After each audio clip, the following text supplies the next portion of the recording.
Good morning, welcome to Furry and Spoilt. Today I'm going to talk to you about caring for your dog's fur. Before you can care for it, you have to know what kind of fur your dog has. There's all different kinds. I've got 3 dogs, so I'll go through with you the kind of fur that they have. So we're going to start with my little Albert here. Now here's a Bichon cross, and he is what they call non-shedding. But I really want to make this point. If you get a non-shedding dog because you don't want dog hair in your house or you're allergic to dogs, they do shed. They do still shed. Now it isn't a lot, admittedly, nothing like a shedding dog, but they do still shed. If you're wearing black, you still see their fur. And I brush Albert every single day, and he's groomed every week because we groom him ourselves, and there is still fur around. So don't be thinking that this business about, you know, dogs that are good for people that are allergic and all that, because they do still shed. The other kind of fur there is shedding, actual shedding. So humps is what they call shedding. Now in the shedding range you get dogs that have a double coat and dogs that have a single coat. Humps here, he has a double coat. So dogs like Huskies, German Shepherds, those kind of breeds, they have a double coat. And then in the shedding range there's also dogs that have a single coat, so they still shed but it isn't as much. Dogs with the double coat shed like crazy. Every day they just shed, but then twice a year they have a big shed. So they shed their spring coat, which is pretty bad, but when they shed their winter coat, which Humps is just doing now, trust me, you will never see anything like it. There is fur everywhere. I mean, it's really, really something. Later on, I'm going to talk to you about how to deal with that. Right, then we have Harry. Now, he is a right mix of dogs. There's Poodle in him, there's Beagle, Basset Hound, King Charles Spaniel. So he is a mix of shedding and non-shedding. And how that has actually shown in him is that he's got a curly coat, but he does shed. So he doesn't shed enormously, but he definitely does shed. And his coat needs to be treated like a dog that does shed, and also like a dog that doesn't shed. So in a bit I'll tell you how we care for him. I'm going to show you a bit later on when I get home me brushing the boys and the brushes and equipment that I use.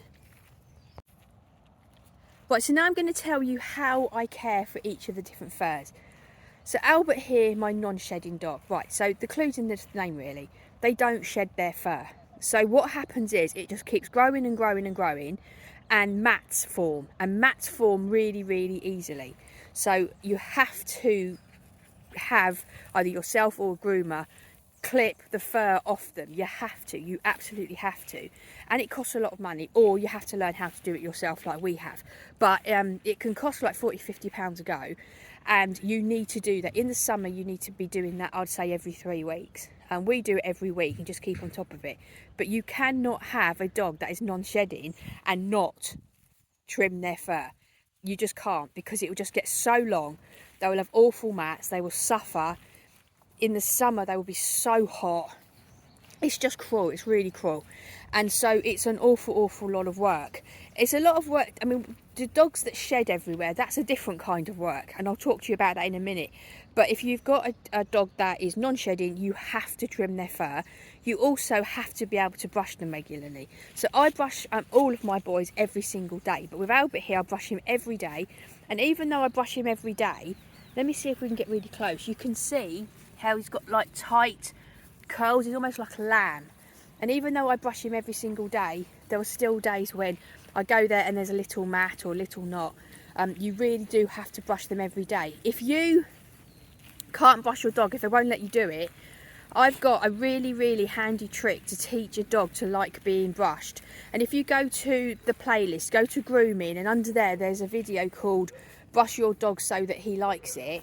And in there I demonstrate this really nifty technique with putting this peanut butter or paste or something, but to put it onto a door. And go and watch it. I actually do it so you can see me doing it. But you do need to be able to brush them every day, or else you're just going to end up into such a mess. So don't be thinking if you get a non-shedding dog, they're always going to look like this. It's nice and easy because they don't shed, because it isn't. You've got to have them groomed regularly, and like I said, it costs a lot of money. Or if you've got to learn to do it, that takes time and a lot of patience, and it's not easy. So that is how I care for his actual fur. Later on, I'm going to talk to you about how I care for his skin, because that's just as important. Right, Harry, so he's this one here. So he's the mix of, because he's a crossbreed, he's got all the furs like I said. So he has to be clipped every week as well. I mean, we do it every week, but if you don't do it yourself, you could go to the groomers every 3 weeks, once a month, but you absolutely have to go. Because his fur will just grow and grow and grow and get matty. So he has to be, his fur has to be clipped, and we keep him nice and short like this. Again, I have to brush him every day, and because he's got the mix of shedding and non-shedding, when I brush him, quite a lot of fur does come out. But again, I absolutely have to brush him all the time. Exactly, I actually treat his fur exactly the same as I treat Albert, who is non-shedding, but which is just brushing every single day, and then making sure that their fur is kept nice and short. Right, let's talk about Humps. He's the dog at the back. So he's a Corgi cross, and we don't exactly know what he is, but he's definitely got a Corgi in him, and he definitely has a double coat, and it is definitely coming out everywhere now, all over the place. If you do not like hair in your house, if there's going to be a problem for you, do not get a dog. Well, I wouldn't get a dog, because there will be hair in your house. But if you really do not get a double coated dog, because when that fur comes out, when that shed happens, that is something quite spectacular. So like I said, then they lose in the summer. They have a thinner coat, and they lose that coat in the winter, and then they put on the thicker coat. That shed is bad enough. That is bad enough. But when they lose their winter coat, which is what's happening now with Humps. So we're in June now, but it hasn't actually been that hot, and I think that's why he's a little bit later. The fur that comes out, so basically he has really been groomed. I mean, I've almost got his undercoat all out. So they have a top layer, the guard hairs, and then underneath that they've got soft, downy, really fluffy fur, and you can't really see it always. It doesn't always look like it's there, but it is there, trust me, and it has to come out. So the body releases it, and then you've got to get it out. So the body releases it, and a lot of it sorry, I just fell down a hole, and a lot of it will just come out on its own, but a lot of it won't. And if you don't get it out yourself, then that causes mats. But also it causes the dog to be really, really itchy. I can hear a dog barking far away in one of the fields, but I think it's okay. It's not one of mine, it's far away somewhere barking. You have to get that double coat out yourself, and you have to do it with brushing. I found an amazing tool to do it with. I'm so delighted with it. It's doing such a great job, and when I get home I will show that to you. But the point is that it becomes a big thing, because you have to brush them every day anyway, no matter what time of year, is just to get general fur out of them. But when this shedding happens, you might have to brush them 2 or 3 times a day. It lasts for about 2 to 3 weeks. We are right near the end of ours. I think I've almost got all of Humps's undercoat out now. I think we're pretty much done. But you would not believe how much fur comes out. And you have to hoover every day when this is happening. I normally hoover 2 or 3 times a week in general life, but when this shed is happening, then I hoover every single day. And if I didn't, there would just be fur everywhere. And that's even with me brushing it. Sorry, I just fell down another hole. It's because I'm not looking where I'm going, I'm looking at what I'm recording. Yeah, there's hair everywhere. There's just hair everywhere. So if you're going to be fussy about your house having fur, do not get a dog with a double coat, because, or also if you haven't got the time to give that dog, because he is going to need lots and lots of brushing and a lot of attention. Now, I've had German Shepherds before I had these 3, and when they shed, they weren't that bothered about it. It didn't seem to be a big deal to them. But when he shed, he very itchy and a bit upset and extra cuddly. Now I don't, because he came from Korea. He was a breeding dog for the Korean meat trade. He spent all of his life, as far as we're aware, in a dark room. Now I don't know what that did to his fur, because he never saw daylight and it was very hot in this room, in this little cage. I don't know if that means his body didn't react and he didn't shed his fur twice a year that is natural. So I don't know if this is the first time it's ever happened to him naturally. I'm just not sure. Because it was so hot in there, he may never have put his winter coat on, I don't know. But he did seem a bit upset about it, and he seemed sort of uncomfortable with it. So I spent a lot of time with him during these couple of weeks. Lots of time brushing him, cuddling him. I cancelled one of my days just to give him some make sure he got the attention that he needed. But yeah, I'm pretty sure that most of that double coat is out. But like I said, I'm going to show you something I've just discovered. It arrived yesterday. I used it for the first time yesterday. It's absolutely brilliant. It's called a Kong Zoom Groom. If you don't know what it is, I'll show you when I get home. But absolutely brilliant. But yeah, so if you get a dog that has just got a single coat, so they're a shedding breed but they have a single coat, so like Dalmatians, Labradors, things like that, they're still going to shed, and so you are still going to need to brush them. Now, you could easily look at them and think, oh, they won't need brushing because the fur looks like it's nothing, but it is, and you do still need to brush them every day just to get any old fur out. And it's quite surprising what will still come out of them. And they do shed as well, so you need to be aware of that. Right, next I want to talk to you about skin, because it's really important that you keep the condition of the skin in good shape, because that will then go on to make sure that the fur stays in good shape. Because if you don't do that, the fur's going to get all dry and itchy and it'll be uncomfortable and you'll have all sorts of problems. So I'm going to tell you the things that I do that keeps their skin in really good shape. Now, one of the things is when you're brushing a dog, you're making the oils come to the surface of the skin, and then you're spreading them all through the fur, and that's really, really good for the skin. It keeps everything going. It's also good for the fur. But two things that I do is I give my dogs coconut oil, and I also give them salmon. So coconut oil, actually the reason that I came across giving them coconut oil, this was many years ago. Little Albert here suffered terribly with hot spots, like about 9 years ago. And one of the things that when I went on my little journey to get him over that, one of the things that I came across was coconut oil. And it's very, very good for the skin. And so every day I give them all just a tiny little, like a little spoon. I kind of do a flat one of them. And I make sure that I buy the organic stuff, so it hasn't got preservatives in it. It's not expensive, and sometimes I just get it when I do my food shopping at the supermarket, or just now I've just gone to Amazon, and I've just ordered like a box of 6 of them. Organic coconut oil, and it's a solid white product, and you just scrape a little bit off and put it in their bowls. All of my dogs absolutely love it.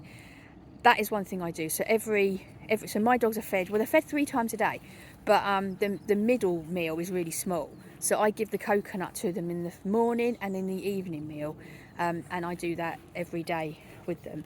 Something you do just need to be aware of, if you've got a dog that is prone to being fat, some breeds just are, then you need to be aware that coconut oil, don't overdo it, because you have to be aware of the fat content of it. But yeah, twice a day I do that. The other thing I do is salmon. Now I'm talking just tins of salmon from the supermarket, just human grade tins of salmon, and I just I'll show that to you when I get home as well. And I just give them a spoonful of that in the morning. I only do that once a day because it's very rich, and again I have to be aware of the fat content of it, and so I give them a spoonful of that in the morning. I don't put it in their food, I just give it to them in a little dish, but you can put it in their food if you want to. There's no reason why I don't, it's just the way I do it. But that, I think, is vitally important for making sure that their skin is nice and moisturised. Be careful, don't, something that is very good for, and a lot of people do, is give their dogs a tin of mackerel. The problem with that is that you've got to make sure that it's in, well, the problem is you don't really want to be giving them olive oil, because olives aren't good for dogs. Any stoned fruit isn't good for a dog. And you don't want to be giving it to them vegetable oil, sunflower oil, any of that. So that's why salmon is really the best, because the oil in the salmon is what you're after, and that's where it does all the goodness. Okay, I'm just going to show you some of the things that I use that I talked about earlier. So when I get home from our walk, one of the first things I do is brush them. So I use this brush every day on all 3 of them. This side to get through any little tangles on Albert, the non-shedder, and through Harry, also the one who's non-shedding and shedding. I use that side, and then I just give them a brush over with that just to remove any loose hairs. And then on humps that sheds, I give them a quick, in the morning when we get back, I give them a quick brush over with that side. But then at lunchtime, I take half an hour, and I had been using this comb, and it had been really good. It's called a dog grooming comb, and it had been really good. That was until yesterday when this came. It's called a Kong Zoom Groom, and I just got it off Amazon, and I did not think that would work. I couldn't see how that was going to get through all the layers of fur and get anything out. I couldn't see it at all, and it's soft. The reason I got it was because I thought it would be nice for like massaging him with. That's why I actually bought it. But honestly, it's like magic. I don't know how it works, but it's so much, so much of these dog products. I have no idea how they work, but they're just amazing. This is one of them. It went right through all through the fur to the skin. And you would not believe the fur that came out of him. So much more fur. I thought I'd almost done it, and then so much more came out of him. And he loved it because it's like a massager. So if you've got a dog that doesn't like brushing and you're struggling with it, this could be the way forward for you because it doesn't feel like brushing. Something so you do need to think about is when you're brushing your dog, you need to think about how is that feeling on their skin. And so before I ever use a brush on a dog, I brush my arm, like up and down on the skin on my arm, and see if it feels sharp. Because some of these tools for getting a double coat out are sharp, and it's really not nice. And all that's going to end up happening is the dog isn't going to let you brush them, and then you're going to end up in a right mess. So this Kong Zoom Groom, brilliant, absolutely brilliant. The other thing is that, like I talked about the coconut oil, I talked about that earlier. Let me just show you. So this is just that organic coconut oil. I've got this off Amazon, but sometimes I just get it when I do the food shopping. But I get this, and I've got like 6 pots of it, and it just, good way to do it. And then this. So this is just a tin of salmon. So if you go into the fish aisle where you get tuna and things like that in the supermarket, there's salmon. And I just get this and I put it into a plastic container, keep it in the fridge. This will last me all week. And then every day they all get like about that much each. And my dogs all roughly weigh around 10 kilos. So that'll give you an idea of how much. And I do that once a day, just once a day.